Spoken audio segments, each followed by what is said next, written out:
That look on your face tells me that you have no recollection of me. Recently, I started playing Legend of Zelda Breath of the Wild. This is a game that released back in, I believe, like 2016 or 2017, and it follows Link as he tries to stop Calamity Ganon and regain his memories that he lost after he's been asleep for 100 years. And I wanted to double check quick, it looks like it was released in March of 2017. Now, I have been playing the Wii U version, and I've been having quite a bit of fun with it. I've been told a lot that I would enjoy this game considering I really like Elden Ring and these various open world RPG games that have a lot to dive into.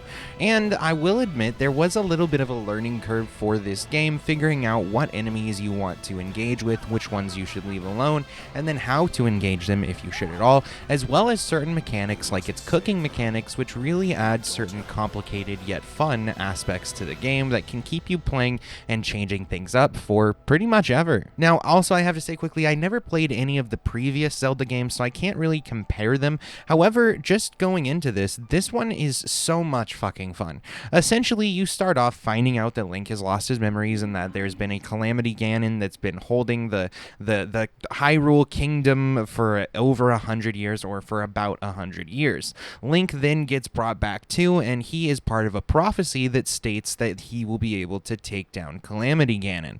Now, we don't know where Zelda's at the beginning of the game, and I haven't gotten far enough to get there yet. I'm about 2 hours maybe into the game, and I just got past the first world boss. The game really does have so many unique mechanics that make it very interesting. Let's start with the exploration of everything. There are various different high towers that you can get to, and you can use a scope on your Sheikah Slate, which is a kind of item that helps you use ancient technologies like various runes and whatnot, and you basically climb these giant towers to point out wherever these shrines are, and then you go complete the first several shrines in order to get your runes. As you continue on, you find more and more shrines that all have orbs in them that you can then use to either increase your stamina or increase your hearts. I definitely noticed how difficult the game is in regards to kind of the exploration aspect, because there are a lot of places that maybe you'll see but you can't quite get to. For example, in the first area there is this kind of winter area that you have to go and find out, to buy the guy that you talked to earlier, that you have to create a certain dish for him, and then he'll give you like this warm doublet, and then you can go into these mountain areas. There's other areas and shrines that are kind of blocked off by these various like sharp either vines or wood pieces, and on top of that you don't right away get a shrine finder. However, later on into the game you get this little mechanic that basically will beep anytime you get close to a shrine, and it beeps faster and faster as you get closer to it, kind of like a metal detector. The shrines themselves are relatively easy for the most part until you get further into them. Usually they're just showing you new mechanics that you need to understand in order to get through the game decently, or like I said at the beginning, they give you runes and whatnot. Later on, you're just going through trying to get as many orbs as possible so you can increase your hearts, and each different shrine has a different type of mini game ranging from combat to puzzle, and it's always usually having to do somewhat with either, again, a new mechanic or one of your runes. The runes themselves are a lot of fun to use. You have an explosive rune that allows you to throw bombs, you have a magnet rune, you have a time freezing rune, and all of them can be used both in combat as well as just for various different puzzles around the world. The puzzles for the most part are fairly simple and aren't that interesting, and I would say are probably some of the weakest bits of it.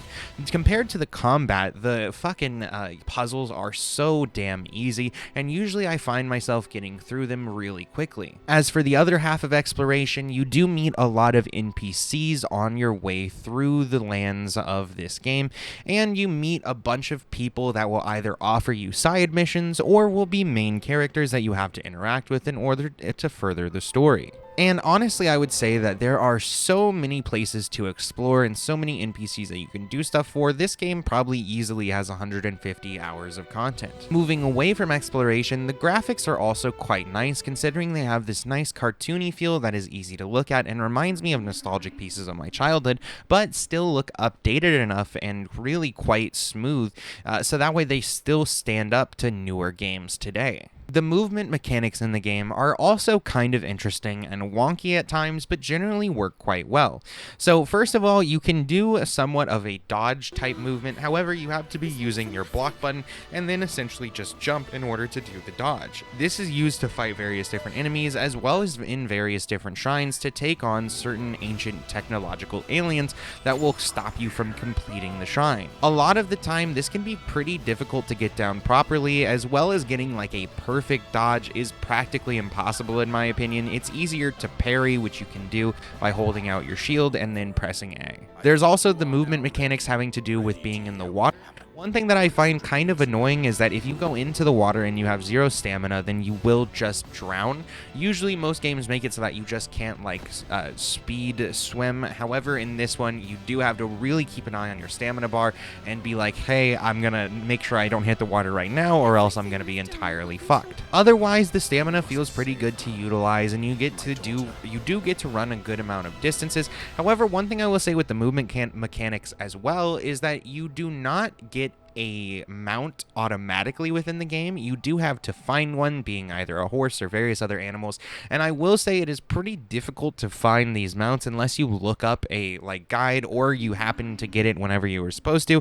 I don't know if maybe I just entirely overlooked it, but I've been trying to find a horse now and I absolutely cannot find one, so everything takes quite long when trekking on foot. There are certain other aspects of the movement mechanics, such as you get this piece of armor that allows you to go up waterfalls, and then on top of that we have the paraglider, which allows you to just glide down from extremely high heights, and you use your stamina bar to do so. Once you run out of stamina, you do just kind of fall to your death. And I would say that besides not being able to find a mount, traversing the map is actually quite fun. The paraglider makes it really easy to get from high places to lower places and is really fun to utilize when you're going long distances. Of course, just remember not to make it too long or else you'll fall to your death. The boss mechanics are also quite unique and interesting. So for example, with the first world boss, before going into the dungeon, you had to utilize this fish friend that you have and swim on his back while shooting down various different ice blocks or ice bombs,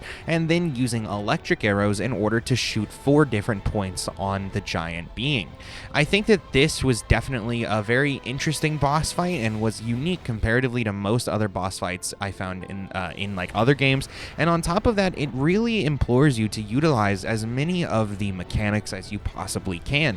Usually bows and arrows are quite good already against enemies. However, if you haven't been using them thus far, they're entirely necessary here, and you can also even use long weapons to try to hit away the blocks and bombs. This made it so that it was really interesting to figure out the learning curve on this boss and figure out all the things you had to do to complete it. And so for everything I've talked about so far, from the various bosses to the exploration aspects to the NPCs, all are quite fun and are the best aspects of this game. However, I do have one thing that I find very annoying about this game. That being the fact that there are so many enemies scattered throughout the lands that it's pretty much impossible to get to most areas without having to find like a secret goddamn snake stealth aspect that you can sneak up behind and go up a mountain or something to skip past a bunch of enemies. And on top of that, a lot of the enemies are so strong that they just fucking one-hit you. A lot of the times when you run into certain boss-like enemies, for example, there was a minotaur that uses electric arrows. They gave us some items in order to like help us. For example, they gave us a potion that helps stop electricity from harming us as much. However, you still have to deal with like the enemy running up on you and just absolutely obliterating you. What I found for the minotaur is that you just simply don't engage with it and try to sneak around in order to grab the arrows that you are on a mission for. However, when it comes to various small tier or low tier enemy encampments, having these various enemies that just one-tap you as well as will chase you to the ends of the earths is extremely annoying, particularly when you're trying to get to a new location and you don't really see any other way of getting there. I think that having either the enemies either be a little less difficult or have them not quite as like common throughout the land would have been a much better way to go about it. On top of that, there's this thing that when Calamity Ganon is at his peak of power and like the moon is red, then essentially all of the fucking guys you killed come back, and that is extremely annoying considering I've spent this time clearing these different areas so that way later on I can go back and not deal with them again. And then on top of that, I do that so that way I can get from point A to point B quickly without having to just redo everything as I go through, because like I said, these guys are everywhere and they're fucking annoying. However, when you undo that because of some stupid fucking mechanic, it makes the game more tedious rather than fun and didn't really add anything to my overall playthrough.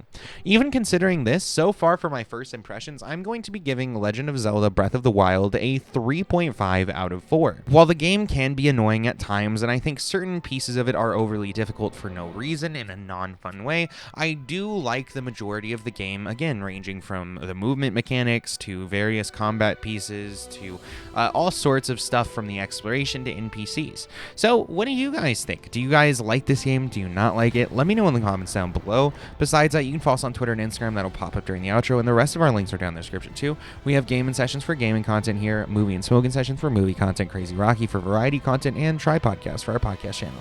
All right, guys, I'll see you all in the next one.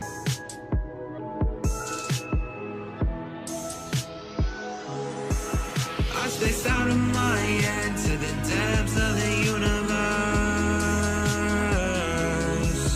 It's a spell or a chance just to open up a new world.